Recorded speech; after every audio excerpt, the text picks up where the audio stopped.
Total blackout naman ang naranasan sa ilang bahagi ng Kidapawan City nitong Sabado nang magparamdam ang bagsik ng bagyong Egay. 3 bangka naman ho ang tumaob sa Kasiguran Aurora sa kasagsagan rin ng bagyo.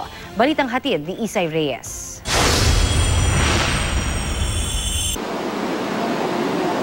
Damang-dama ang malakas na bugso ng hangin na dala ng bagyong Egay sa Iba, Zambales. Walang humpay ang paghampas sa mga nagngangalit na alon sa dalampasigan. Kaya naman ang mga mangingisda hindi na nangahas pang pumalaot. Sa Kasiguran Aurora naman, 3 bangka ang tumaob habang naglalayag. Ayon sa mga bangkero, magde-deliver sana sila ng mga coco lumber pero biglang lumakas ang hangin habang sila'y nasa laot. Bumagsak naman ang higanting billboard na ito sa kahabaan ng Kidapawan-Davao Highway nitong Sabado dahil sa malakas na hangin. Maski ang mga punong ito, bumigay din. Sa kabila ng kanilang laki, nagmistulang pinunit ng hangin ng mga puno at tuluyang bumagsak. Nabalot din ang kadiliman ng ilang bahagi ng Kidapawan City matapos ang total blackout nitong Sabado ng gabi.